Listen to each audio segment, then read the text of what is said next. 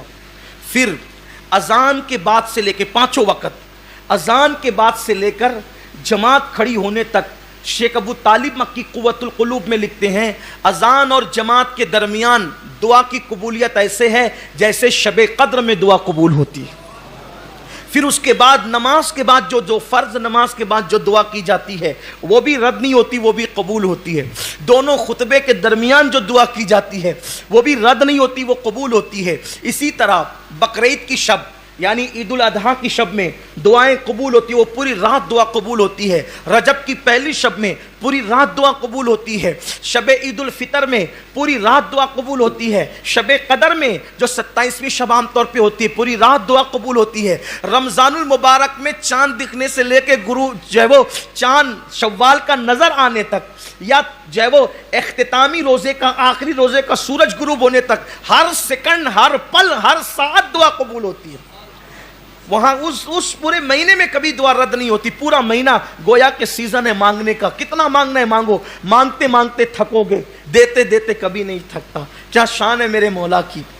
تو شب عید الفطر، رمضان شریف کا پورا مہینہ، پھر اسی طرح سے شب برات، پھر اسی طرح سے جب کسی کا انتقال ہو، جب کسی کی روح نکلتی ہو تو وہاں بھی رحمت کے فرشتے ہوتے ہیں۔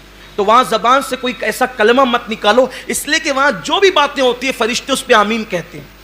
تو روح نکلتے وقت کا معاملہ بھی بڑا جو ہے وہ قبولیت دعا کا ہوتا ہے جب کسی کی، اور خاص طور پہ روح نکلنے کے بعد جب کسی مومن کی آنکھیں بند ہوتی ہے اس وقت بھی دعا قبول ہوتی ہے۔ یہ بھی دعا کی قبولیت کا وقت ہے۔ اسی طرح بارش برستی ہے تو بھی دعا قبول ہوتی ہے، دعا مستجاب ہوتی ہے۔ دیکھو دعا تو ہر وقت قبول ہوتی ہے، یہاں جو قبول ہونے سے مراد ہے وہ یہ ہے کہ دعا کا اثر جلدی ظاہر ہوتا ہے۔ اسی طرح جب مرغ بانگ دیتا ہے، اذان دیتا ہے، اس وقت بھی دعا قبول ہوتی ہے، اس لیے کہ مرغ اذان اس وقت دیتا ہے جب وہ رحمت کے فرشتوں کو دیکھتا ہے، جب وہ رحمت کے فرشتوں کو دیکھتا ہے۔ حیرت کی بات یہ ہے کہ لوگ رسول اللہ کے متعلق کہتے ہیں کہ ان کو دیوار کے پیچھے کی خبر نہیں۔ ارے یار، جس مرغے کو تو 200-500 روپے میں خرید کر کے کھاتا ہے وہ رحمت کے فرشتوں کو دیکھ لیتا ہے، جسے مولوی دیکھ نہیں پاتا اسے وہ مرغا دیکھ لیتا ہے۔ آپ غور کریں، یہ بیچارہ زندگی بھر یہی تقریر کرتا رہتا ہے کہ انہیں تو دیوار کے پیچھے کی خبر نہیں، دیوار کے پیچھے او تیری 2 ٹانگ کا مرغا دیکھ رہا ہے، رات دن وہ دیکھ رہا ہے اور اذان پڑھ رہا ہے، اور اس وقت تو دعائیں قبول ہو رہی ہے۔ حیرت کی بات ہے کہ لوگ یہ حدیث نہیں پڑھتے۔ یہ حدیثیں لوگوں کی نظر میں آپ سوچتے ہیں کہ یار ان کی بات کیوں آ گئی؟ ان کی بات اس لیے آ گئی کہ آپ کا عقیدہ محفوظ ہونا چاہیے، ورنہ پھر ان باتوں کا فائدہ کیا ہے؟ ہمارا مقصد ہے اللہ کے رسول صلی اللہ علیہ وسلم کی سچی وفا کے ساتھ جیو، اسی کا نام ایمان ہے۔ ورنہ اگر ان کے ساتھ وفا نہیں ہے تو پھر کوئی دعا بھی اثر والی نہیں ہے، پھر کوئی عبادت بھی اثر والی نہیں ہے۔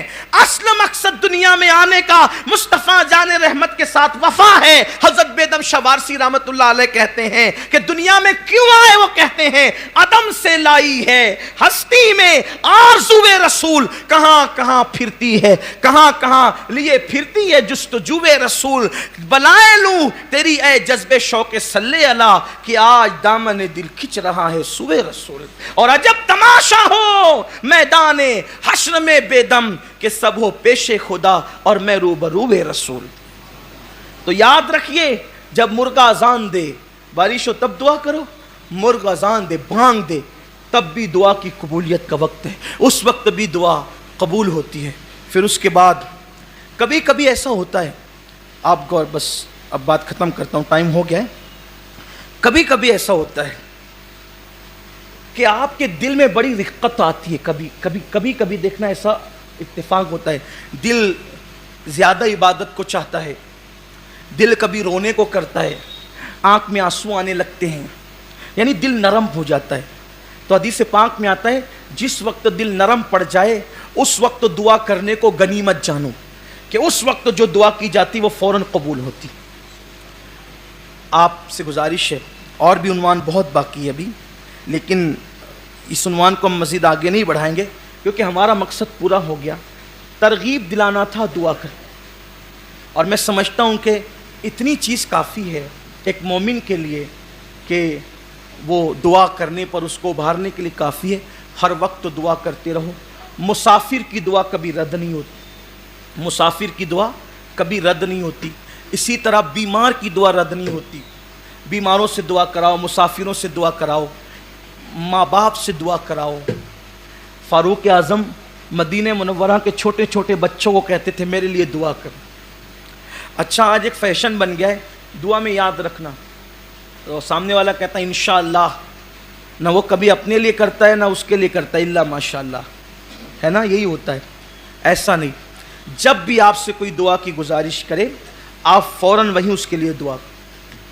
اور دعا کرنے کا طریقہ بتا دیتا ہوں, ہوشیاری کرو تھوڑا سا, کہ جب دعا کرو تو اپنے آپ کو شامل کر لیا کرو. کیسے؟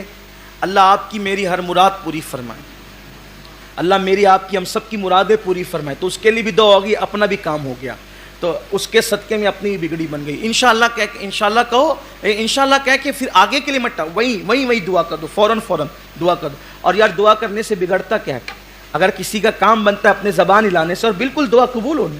اور ایک بات یہ تنبیہ کے طور پہ یاد رکھنا, جب دعا کا اثر قبول ظاہر ہو نا, کہ دعا قبول ہو جائے, جب دعا قبول ہو جائے تو جب کوئی کہتا ہے نا ماشاءاللہ آپ کی دعا سے بیٹا ہو گیا, تو آدمی اندر پھولتا ہے, دیکھا میری دعا سے ہو گیا. نہیں, یہ مشرکوں کی علامت ہے, یہ مشرکوں کی علامت. اللہ قرآن میں کہتا ہے جب ان پہ مصیبت آتی ہے تو دعا کرتے ہیں, اور جب دعا قبول ہو جاتی ہے تو اس کو اپنی ہوشیاری سمجھتے ہیں, اس کو اپنا عمل سمجھتے ہیں. بلکہ جب دعا قبول ہو جائے تو یہ کہو کہ میں تو اس قابل نہ تھا, کریم نے کرم کیا کہ اس نے قبول کر لیا, اس نے کوئی اس کا کرم ہے, اس نے قبول کر لیا. اپنا عمل مت سمجھو, اپنی ہوشیاری مت سمجھو, اپنا تقوی مت سمجھو, اپنی پرہیزگاری مت سمجھو, اس کا کرم. ارے وہ رد کرنے پر آئے تو بڑے بڑے متقیوں کی رد کر دے, اور اگر وہ قبول کرنے پر آئے تو پھر فرعون کی بھی قبول کر رہا ہے نا. آپ نے بھی سنا فرعون کی بھی سن رہا ہے وہ. اس لیے یاد رکھنا, دعا کی قبولیت کو اپنا عمل مت سمجھنا, اپنی ہوشیاری مت سمجھنا, اپنا تقوی مت سمجھنا, اس کا کرم اور خالص اس کا کرم. یہاں تو حالت یہ ہے کہ اگر دعاؤں سے بچے بھی پیدا ہو جائیں تو بھی مائک پہ کھڑا کرتے ہیں کہ ذرا بتاؤ کہ کتنے بچے ہماری دعا سے پیدا ہو, کتنوں کو رشتہ ہماری دعا سے ملا. یہ انسان کہتا ہے آپ کو کیا حق ہے؟ یہ کیوں نہیں کہتے کہ اس نے کرم کیا ہے تو بگڑی بنی ہے؟ اگر وہ کرم نہ کرتا تو کوئی اس پہ جبر تھا. اس لیے خبردار خبردار. اور پھر دعائیں کراتے رہو. فاروق اعظم چھوٹے چھوٹے بچوں سے دعا کر, بوڑھی عورتوں سے دعا کراؤ, بوڑھوں سے دعا لو. اس لیے کہ جو کام ہزاروں سال کی محنتوں سے نہیں ہوتا وہ کام دعاؤں کی برکت سے ہو جاتا. کثرت سے دعا کرو, کثرت سے دعائیں لو, اور حتی الامکان بد دعا لینے سے بچو. اس لیے کہ دعائیں بھی قبول ہے, بد دعائیں بھی قبول ہے. یاد رکھنا زندگی میں ہمیشہ دعا لینے کا کام کرنا, کبھی بد دعا لینے کا کام نہیں کرنا. اس لیے کہ دعائیں بگڑی بنا دیتی ہے, اور بد دعائیں بنی باتوں کو بگاڑ دیتی ہے. اور کثرت سے دعا کرو, خاص طور پہ نماز کے بعد, راتوں کی تنہائیوں میں. مغرب بعد بھی دعا جلدی قبول ہوتی, فجر سے پہلے تہجد کے وقت بھی دعا جلدی قبول ہوتی. اللہ تعالی ہم سب کو دعا کرنے والا بنائے, اور اللہ ہم سب کو مستجاب الدعوات بنائے, ہماری دعاؤں کو شرف قبولیت عطا کرے. اور جب بھی دعا کریں اپنی دعا میں اس کو ضرور شامل کریں کہ اللہ پوری امت کی مغفرت فرما. کیا کہیں گے؟ اللہ پوری امت کی مغفرت فرما. یہ جملہ کہنے سے, اتنا کہنے سے کیا فائدہ ہوتا ہے پتہ ہے؟ کہ حضور کی امت پہلے دن سے لے کے آخری دن تک جتنی ہے, اللہ سب کی تعداد کے برابر آپ کو نیکی عطا فرمائے. کتنی بڑی بات ہے. اور پھر یہ دعا کرو اللہ پوری امت کا بھلا فرما, پوری امت کو خیر عطا فرما. یعنی اپنی دعاؤں کے اندر پوری امت کو شامل کریں, اپنی مرادیں بھی مانگیں. اللہ سے دعا ہے کہ اللہ تعالی ہمیں دعائیں کرنے والا بنائے, ہماری دعاؤں کو قبول فرمائے. اور جب دعا مانگو تو یہ دعا بھی خاص مانگا کرو کہ اللہ ایمان پر خاتمہ نصیب فرما, ہماری نسلوں کو ایمان نصیب فرما, ایمان و سنت پر استقامت عطا فرما, اہل سنت کے سچے مسلک پر ہمیں استقامت عطا فرما. اللہ سے دعا ہے کہ درمیان گفتگو اگر کوئی غلطی ہو تو اللہ معاف کرے.